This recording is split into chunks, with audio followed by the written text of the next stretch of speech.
Bersama saya Azlin Arif dalam rentasan berita edisi 1275. Antara paparan utama. Sultan Nazrin murka penyemai rumpai racun perpaduan. Tiada istilah kebencian bagi kerajaan perpaduan. Siapa kata Pakatan Harapan memusuhi penjawa awam?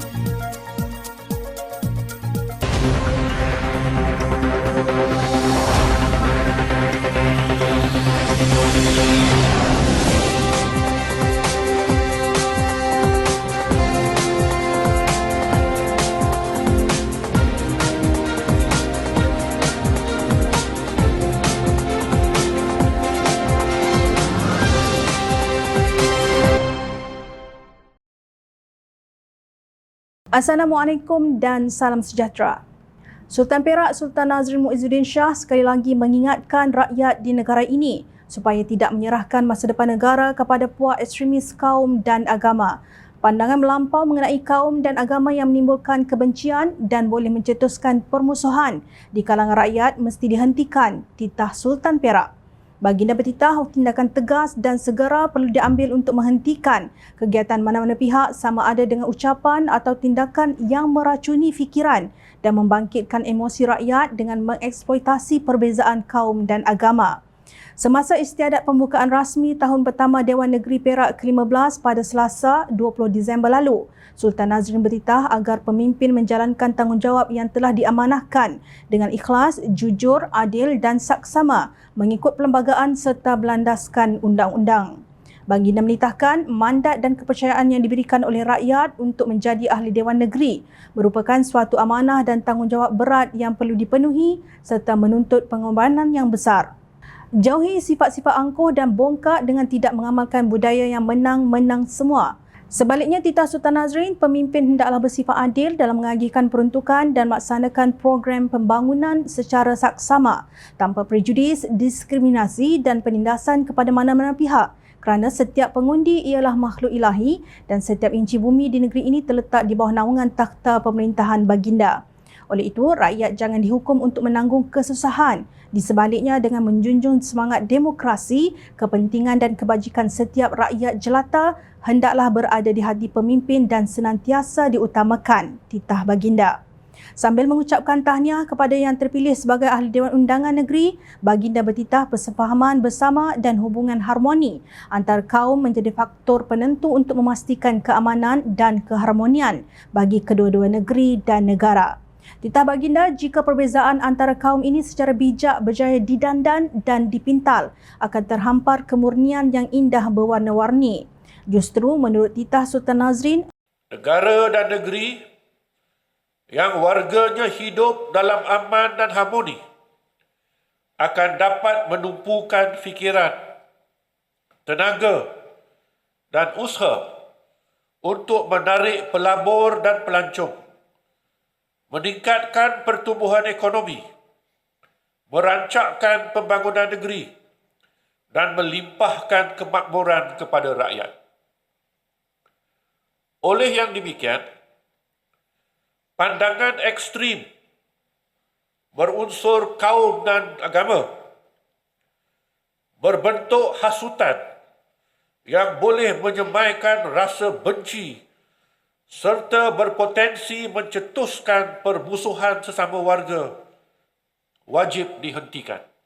tindakan tegas lagi segera wajib diambil untuk menghentikan aktiviti mana-mana pihak sama ada secara ucapan atau perbuatan yang meracuni fikiran dan membakar emosi rakyat dengan mengeksploitasi isu-isu kaum dan agama. Bumi ini tidak boleh dibenarkan untuk disemai dengan rumpai beracun yang boleh membunuh pohon perpaduan. Langit di negeri ini jangan sama sekali dibenarkan untuk diselubungi awan-awan berasid yang akan menghujani bumi dengan fahaman ekstremis, berlandaskan perkauman dan berpaksikan agama. Dalam pada itu, baginda memuji langkah polis Diraja Malaysia pasca pilihan raya umum yang menanganinya secara preventif sebagai tindakan yang tepat. Sultan Nazrin juga bertitah negara ini memiliki unsur-unsur yang boleh dieksploitasi dengan mudah untuk menimbulkan anarki. Malah dalam titah yang sama, baginda mengulangi amaran bahawa perbuatan ekstremis perkauman dan agama tidak boleh ditoleransi. Kerukunan perhubungan kaum yang telah diasaskan sejak era pra-merdeka dan yang terus dipupuk sepanjang era pasca merdeka tidak boleh diperjudikan kerana permainan politik yang berunsur meracuni fikiran dan membakar emosi rakyat. Oleh itu, setiap individu berperanan dalam memastikan hubungan harmoni antara kaum terus disuburkan dan persefahaman antara penganut pelbagai agama terus dipupuk, tegas Sultan Nazrin. Baginda menyeru khususnya buat generasi muda agar diberi bimbingan dan didikan mengenai sistem pemerintahan dan kenegaraan berteraskan doktrin demokrasi berparlimen dan raja berperlembagaan serta kepentingan memahami dan menghayati 5 prinsip yang terkandung dalam rukun negara sebagai garis panduan membina sebuah negara yang bersatu padu, harmoni dalam sebuah negara merdeka yang berdaulat, aman dan makmur. Sultan Nazrin juga bertitah hubungan antara orang Islam dan bukan Islam perlu bertolak ansur, bersopan santun dan aman. Pendekatan rahmatan lil alamin yang mula dipraktikkan oleh Kerajaan Pakatan Harapan pada Mei 2018 sehingga Februari 2020 turut mendapat perhatian Sultan Nazrin. Islam hendaklah dilihat sifatnya sebagai rahmatan lil alamin, iaitu rahmah bagi keseluruhan alam. Islam berpegang teguh kepada prinsip keadilan sejagat, menyeru kepada keamanan dan mempelopori kedamaian, titah baginda. Walaupun tidak dinyatakan secara harfiah, namun titah Sultan Nazrin itu jelas menunjukkan kemurkaan baginda terhadap pihak tertentu yang mengancam perpaduan negara ini. Tidak kira sama ada hasutan itu disampaikan secara ucapan, tulisan, waima video TikTok, yang jelas Sultan Nazrin mahu tindakan tegas dikenakan terhadap penciptanya. Mungkin Timbalan Ketua Pemuda PAS Afnan Hamimi Taib Azamuddin boleh belajar sesuatu daripada titah Sultan Nazrin itu. Menteri Komunikasi Digital Ahmad Fahmi Fazil menyekat 2,113 video TikTok bukan takut kepada TikToker pro-PAS atau Perikatan Nasional seperti yang beliau dakwa. Tindakan tersebut disokong oleh Sultan Perak yang memerintahkan semua perbuatan yang menjurus kepada hasutan berunsur kaum dan agama diambil tindakan segera. Perintah ini selaras dengan titah yang di-Pertuan Besar Negeri Sembilan Tuanku Muhriz Ibni Almarhum Tuanku Munawir selaku Pengerusi Mesyuarat Majlis Raja-Raja ke-260 pada 30 November bahawa tiada lagi pemimpin yang membangkitkan isu perkauman atau agama dengan tujuan untuk menghasut masyarakat. Sepatutnya pemimpin PAS yang terbabit insaf bahawa pencipta TikTok berbaur hasutan ini belum lagi diseret oleh pihak polis. Jom channel ingin berkongsi firman Allah SWT dalam surah Hud ayat 118 yang turut diperingatkan oleh Sultan Nazrin kepada kita. Begini terjemahannya, dan jika Tuhanmu menghendaki, tentu dia jadikan manusia umat yang satu, tetapi mereka senantiasa berselisih pendapat. Sama-samalah kita menginsafinya kerana perbezaan itu adalah terangkum dalam kehendaknya dan rahmat Allah Subhanahu Wa Taala jua. Ini dinyatakan menerusi firman-Nya dalam surah Asy-Syura ayat 8 yang terjemahannya berbunyi begini. Dan sekiranya Allah menghendaki, niscaya dia jadikan mereka satu umat, tetapi dia memasukkan orang-orang yang dia kehendaki ke dalam rahmat-Nya dan orang-orang yang zalim tidak ada bagi mereka pelindung dan penolong. Wallahu a'lam. Timbalan Perdana Menteri Datuk Seri Dr. Ahmad Zahid Hamidi bergegas ke Terengganu sebaik sahaja persidangan di Dewan Rakyat ditangguhkan. Menerusi kenyataan di Facebook, Ahmad Zahid memaklumkan beliau sudah meminta bantuan daripada pihak Angkatan Tentera Malaysia untuk menyelesaikan isu logistik bagi membantu mangsa banjir. Bantuan tersebut adalah untuk memobilisasikan aset-aset yang tidak terlibat dengan banjir untuk ditempatkan di kawasan yang sedang dilanda banjir seperti di kawasan pantai timur ini, katanya. Di Terengganu, lebih 39,721 mangsa banjir dikenal pasti dan 318 pusat pemindahan sementara PPS telah dibuka, melibatkan sekurang-kurangnya 10,800 keluarga. Sebagai timbalan Perdana Menteri yang dilantik dalam Kerajaan Perpaduan, Ahmad Zahid mengabaikan sindiran yang datang daripada pemimpin Perikatan Nasional untuk membantu rakyat Pantai Timur yang kini berhadapan dengan bencana banjir. Terdahulu, Kerajaan Negeri Selangor menyumbangkan bantuan kewangan sebanyak RM500,000 masing-masing kepada Kerajaan Kelantan dan Terengganu untuk membantu mangsa banjir di dua negeri berkenaan. Menteri Besar Selangor Datuk Seri Amiruddin Syari berkata bantuan itu bagi meringankan beban atas musibah yang melanda kedua-dua negeri tersebut selain bersimpati dengan nasib yang menimpa rakyat. Kerajaan negeri melalui skuad pasukan tindakan segera, pantas serta sukarelawan Selangor Surf bersedia berkhidmat untuk sebarang bentuk bantuan kemanusiaan pasca banjir sebaik sahaja keadaan mengizinkan kelak, katanya dalam satu kenyataan. Sementara itu, Ketua Angkatan Muda Keadilan AMK yang juga Timbalan Menteri Belia dan Sukan Adam Adliah Abdul Halim berkata, pihak AMK sedang mengusahakan bantuan segera kepada mangsa banjir di samping anggota AMK Kelantan dan Terengganu yang giat berusaha membantu mangsa banjir. Pada peringkat sekarang, AMK akan mengumpulkan sumbangan yang berkeperluan lebih mendesak terutama bekalan air minuman, makanan kering dan siap makan, ubatan asas, tuala wanita, lampin bayi serta susu formula antara lainnya, kata Adam dalam kenyataan di Petik Suara Keadilan. Langkah yang sama juga dimobilisasi oleh Ketua Pemuda Amanah Hasbi Muda walaupun rumah beliau sendiri turut terjejas dengan banjir. Terdapat kata-kata nakal dalam kalangan pengguna media sosial yang menyarankan supaya kerajaan perpaduan membiarkan sahaja mereka tenggelam kerana tidak pernah mengenam budi Pakatan Harapan. Namun, itu bukan sifat kerajaan yang berpegang kepada konsep rahmatan lil alamin yang peka kepada penderitaan rakyat walaupun Menteri Besar Terengganu Datuk Seri Dr. Ahmad Samsuri Mokhtar sendiri tidak kelihatan. Khabar angin bertiup kencang bahawa beliau sedang bercuti di Auckland, New Zealand tatkala Terengganu menangis. Tiada istilah kebencian kepada rakyat oleh kerajaan perpaduan yang diterajui oleh Perdana Menteri Datuk Seri Anwar Ibrahim. Ironisnya, suara-suara kebencian itulah yang didendangkan pada pra-pilihan raya umum yang lalu sehingga mengundang kemurkaan Sultan Perak Sultan Nazrin Muizzuddin Shah. Titah Sultan Nazrin yang juga timbalan yang di-Pertuan Agong secara tersirat menyarankan supaya kerajaan perpaduan mewujudkan satu dasar khusus berhubung perbuatan menghasut yang berpotensi untuk menyalakan api kebencian yang berpaksikan kaum dan agama. Mengulas mengenainya, ahli politik veteran DAP Lim Kit Siang berkata, saya menyeru Perdana Menteri Anwar Ibrahim untuk tidak bertoleransi terhadap hasutan perkauman dan keagamaan dalam masyarakat majmuk di Malaysia kerana perkara ini berpotensi untuk memusnahkan negara kita.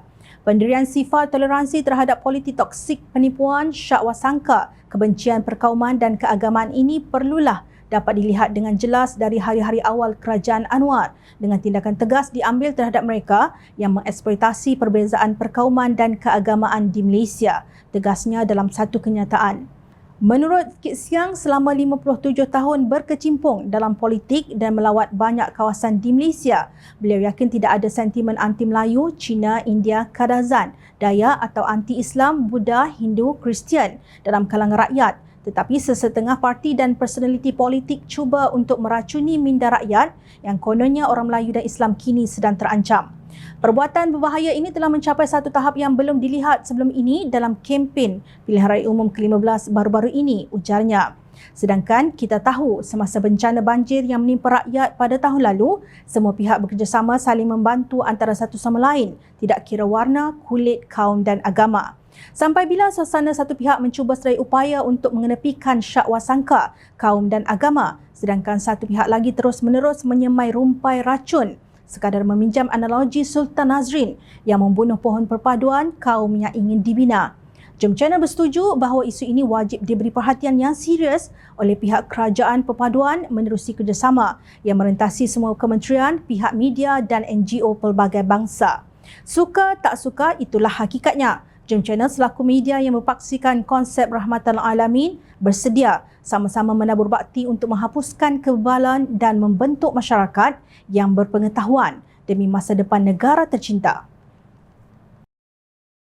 Pengumuman Perdana Menteri Datuk Seri Anwar Ibrahim untuk meneruskan pembayaran bantuan khas kewangan BKK serta tambahan khas bayaran kenaikan gaji tahunan membuktikan keprihatinan kerajaan perpaduan terhadap penjawat awam.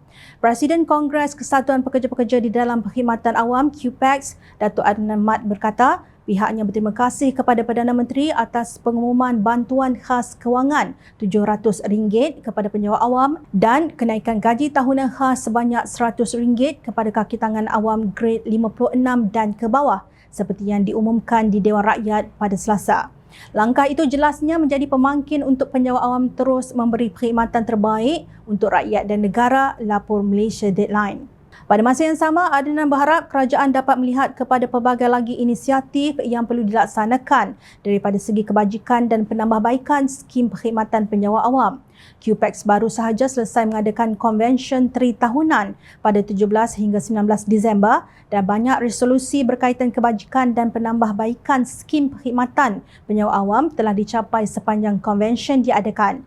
Isu utama yang dibangkitkan oleh perwakilan adalah mengenai sistem saraan perkhidmatan awam yang sudah ketinggalan dan tidak sesuai dengan persekitaran ekonomi semasa. Perwakilan juga berpendapat bahawa sudah tiba masanya untuk kerajaan menetapkan gaji minimum penyewa awam kepada RM1,800 sebulan berbanding RM1,200 sebulan ketika ini, katanya seperti dipetik. Menurut beliau, QPEX telah mengutus surat rasmi kepada Perdana Menteri untuk mengadakan satu sesi perbincangan berhubung isu-isu membabitkan penyewa awam yang perlu diberi perhatian oleh kerajaan. Inilah bukti bahawa pimpinan Pakatan Harapan tidak memusuhi penyewa awam seperti yang didakwa Timbalan Ketua Pemuda PAS Afnan Hamimi Taib Azamuddin. Selepas PM10 naik, sekurang-kurangnya ada 2 pegawai tinggi kerajaan diambil tindakan. Ketua Setiausaha Pembendaraan KSP dan Ketua Pengarah Perkhidmatan Awam KPPA. Fuh ganas, mereka ni hanya pelaksana polisi. Yang tetapkan polisi adalah orang politik. Silap besar hampa bermusuh dengan penyewa awam. Ujarnya yang juga ahli Parlimen Alor. Sebenarnya yang silap besar ialah pengundi Alor kerana memilih wakil rakyat yang mempertahankan pemimpin penyewa awam yang didakwa melanggar tata kelola perkhidmatan awam. Sedangkan QPEX sendiri meminta semua pihak tidak mempertikai isu penamatan tugas Datuk Seri Muhammad Syafiq Abdullah sebagai Ketua Pengarah Perkhidmatan Awam kerana keputusan dibuat berdasarkan dapatan jawatan kuasa siasatan. Presidennya Adnan Mat berharap ketetapan itu dihormati dan menyeru semua pihak mengambilnya sebagai satu pengajaran yang berguna. Beliau berkata pihak luar juga disarankan supaya isu penamatan tugas KPPA tidak dipolitikkan kerana dibimbangi ia boleh mengelirukan beberapa pihak. Dalam hal ini, QPEX menyeru semua pihak terutama warga perkhidmatan awam untuk terus bergerak ke hadapan dan tidak memanjang isu penamatan perkhidmatan ini sehingga menjejaskan perkhidmatan kepada rakyat.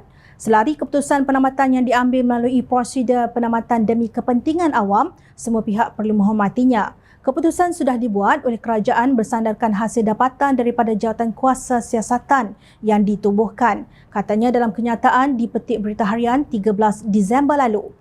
Adnan berharap isu berkenaan tidak dibangkitkan lagi kerana dibimbangi boleh menjejaskan hubungan permuafakatan atau kerjasama erat sesama rakan sekerja. Hormatilah antara satu sama lain kerana kita semua dalam perkhidmatan awam mempunyai matlamat yang sama, iaitu untuk memberi perkhidmatan terbaik kepada rakyat dan negara. Oleh itu, QPEX berharap semua penyewa awam menyahut seruan Ketua Setiausaha Negara Tan Sri Muhammad Zulkifli Ali untuk terus memberikan komitmen dan dedikasi dalam menjalankan tugas yang diamanahkan demi negara yang kita cintai, tegasnya. Pepatah Melayu menyebut, segan berkayuh, perahu hanyut. Segan bertanya, sesat jalan. Islam menyarankan penerimaan sesuatu berita itu hendaklah diteliti bagi memastikan kebenarannya. Tindakan ini demi mengelak daripada berlakunya penyebaran berita palsu yang mungkin akan mendatangkan kemurkaan Allah Subhanahu Wa Taala serta tergolong dalam golongan pendusta. Seperti mana hadis yang diriwayatkan oleh Hafs bin Asim radhiyallahu an, sabda Nabi sallallahu alaihi wasallam yang maksudnya, cukuplah bagi seseorang itu digelar pendusta apabila menceritakan semua yang didengarinya tanpa tabayun. Hadis riwayat Muslim. Pemimpin berhati-hatilah membuat kenyataan kerana rakyat sentiasa memerhati. Teruskan bersama kami di Jom Channel dan layari portal jomchannel.net untuk mendapatkan berita politik tanah air. Saya Azrin Arif, terima kasih. Assalamualaikum dan salam sejahtera.